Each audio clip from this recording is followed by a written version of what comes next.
Namaste. My name is Neelima. Welcome to Reflections Along the Way podcast, where you will be listening to reflections from experiences and learnings along my life's journey.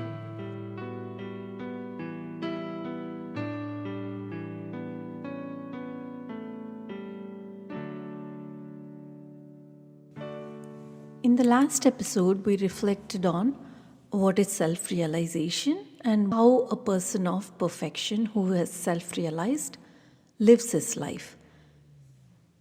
Now, how do we get to that state of peace and tranquility and fulfillment? To realize our true nature, we have to clean away the conditionings that are covering our real nature. This process of cleansing is called sadhana or spiritual practice. Now, generally, in the material world, success is measured by how much we have earned, how much do we produce, how much do we acquire. Those are the way people measure success. So basically, material success depends on how much, how often we acquire, and how many things we acquire.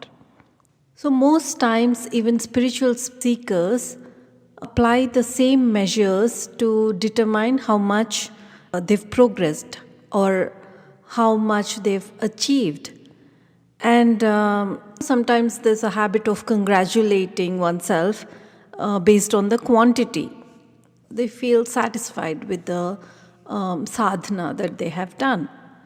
But one has to be very careful in spiritual path. The spiritual progress cannot be measured by quantity. They are false indicators. In sadhana, it's not how much we read, but what is important is how much we've understood and how much we've reflected upon what we've understood, and meditate upon the concepts that we've understood. That is what gives us success in spiritual progress. So it's the sincerity, the quality, the devotion, the understanding with which we do our sadhana that determines our progress in spirituality. As spiritual seekers, often we find that we have done a lot of spiritual practices for years together, but even then, it seems as though we haven't made much progress when we look into our minds. And the reasons for that are because we haven't done enough in terms of quality to purify our minds. And that comes as a result of mind gaining deeper and deeper harmony. Now, how does this harmony come? Harmony is a result of two processes. One is discrimination, or as it is called viveka in Sanskrit, and the other is detachment or dispassion, which is called vairagya in Sanskrit. Now, viveka is the process of gaining clarity of the goal and the path to it. And vairagya is the process of detaching from all the urges that are dissipating our energies and time. Once these two qualities are cultivated and developed, then there is an appreciation of the real, and it is easy to detach from the false. Then the rest of the journey becomes very pleasant.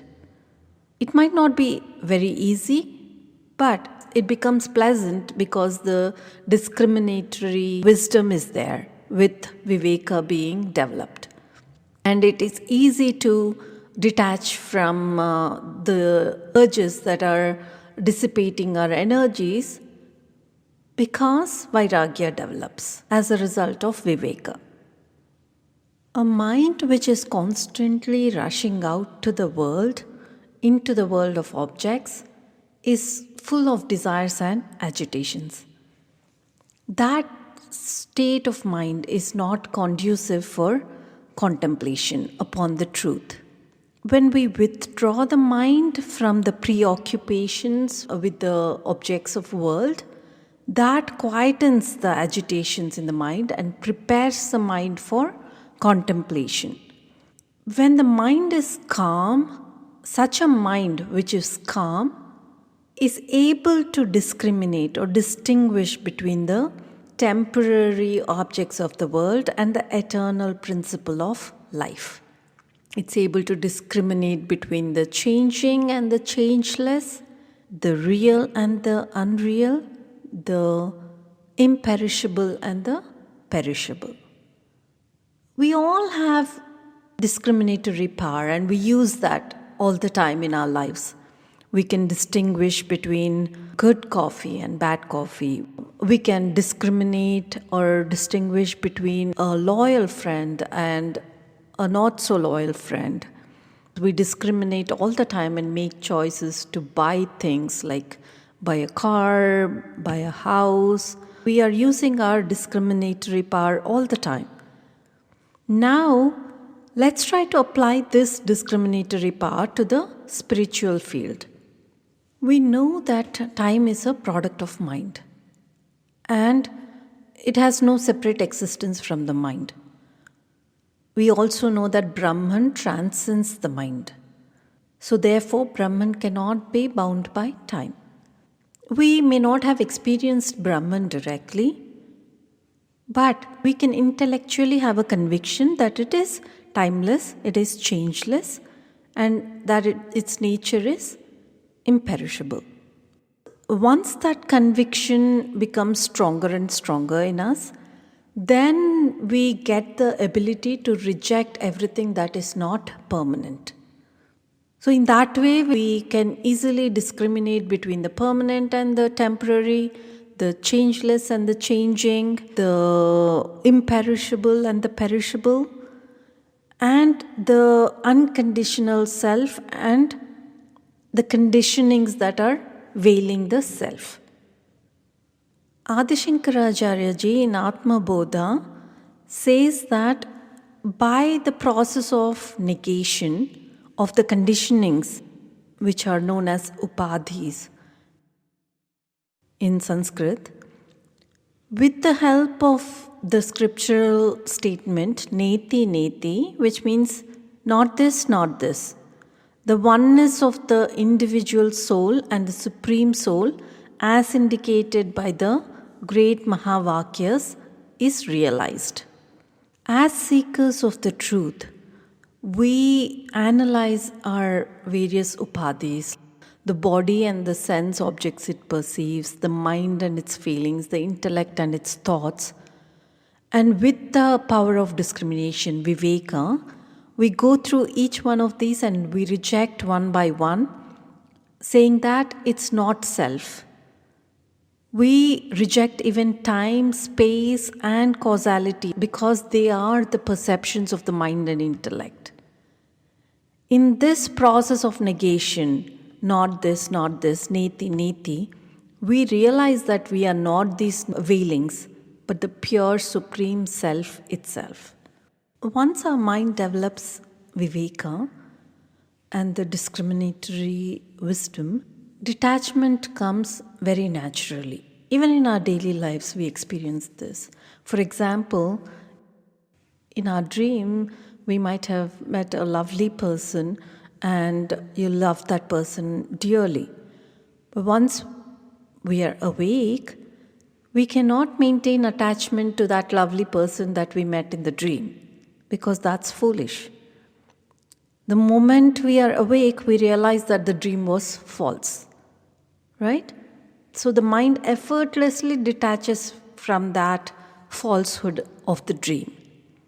Before our minds have the capacity to contemplate on the higher and to realize self, we have to develop detachment from the fascinations of the world.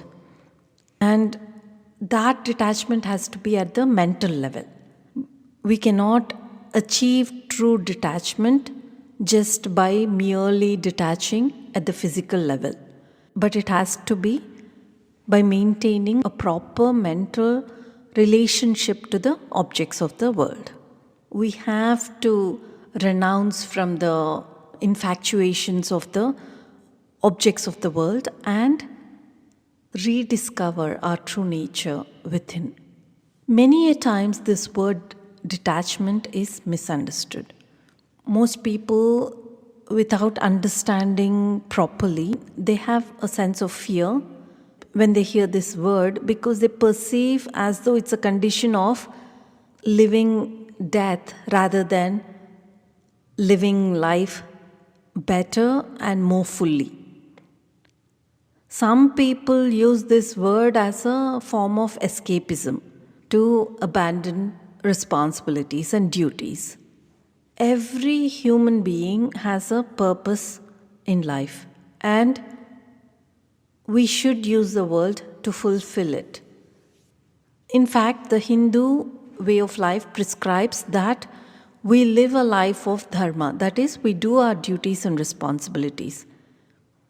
The world provides us with a field to exhaust our vasanas, the inherent tendencies that we all have.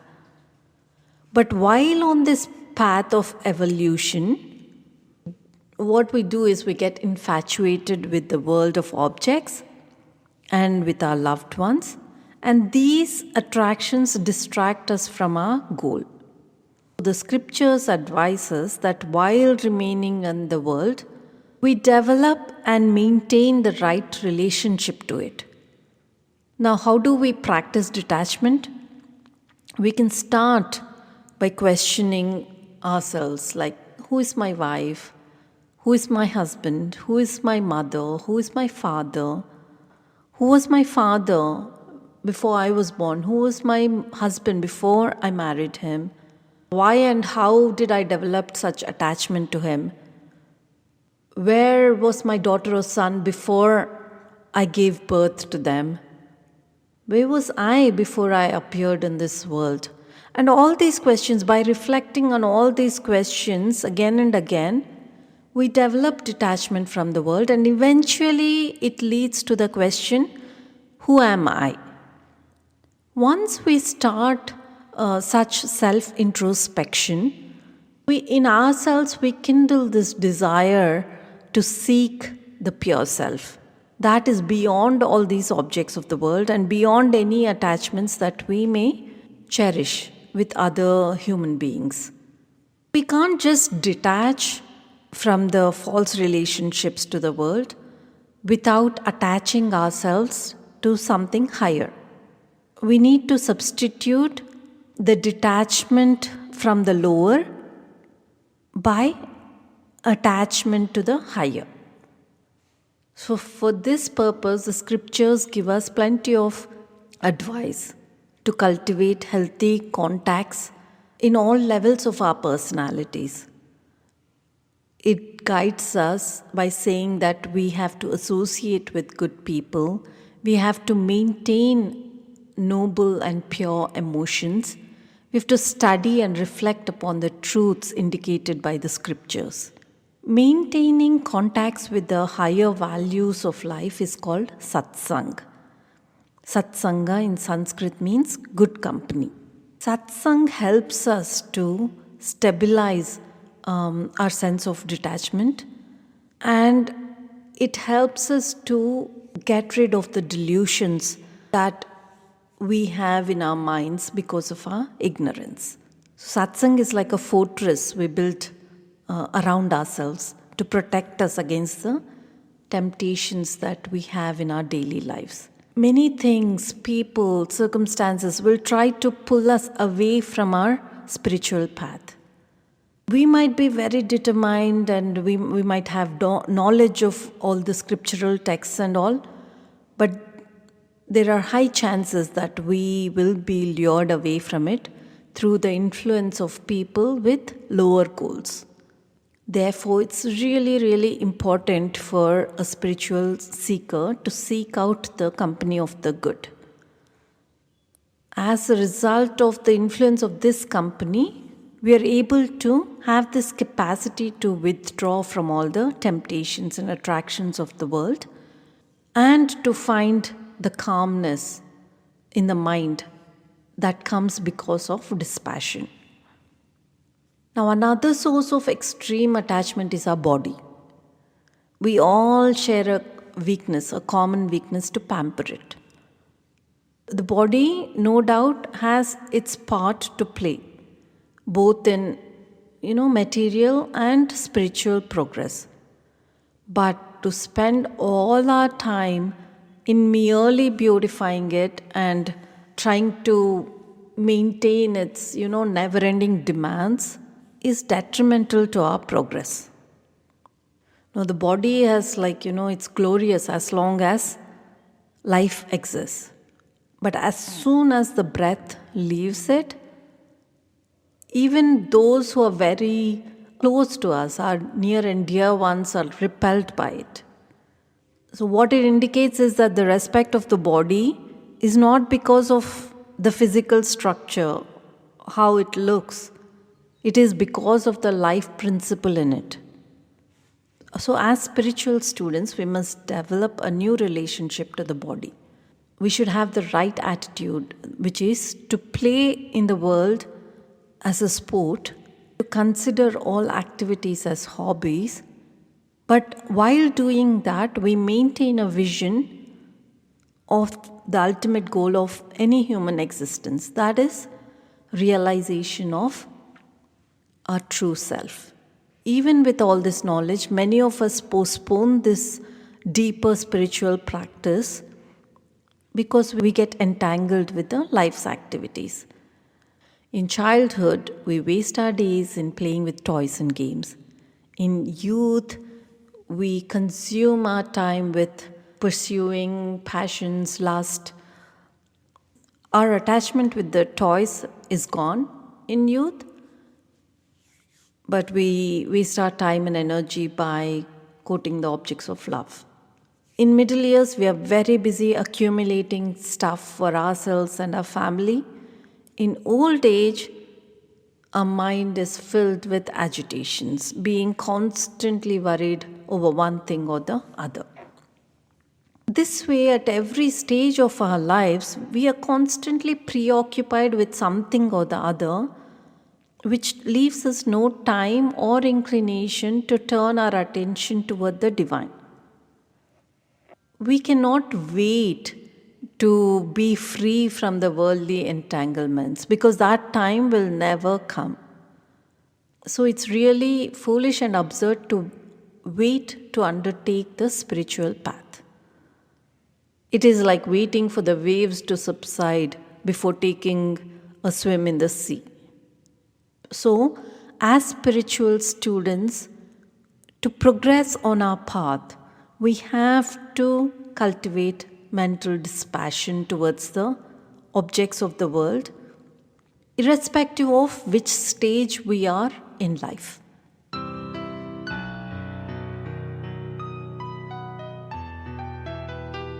Thank you for listening to today's reflections. If you would like to connect with me, please visit bluishmuse.com. Until next time, Namaste.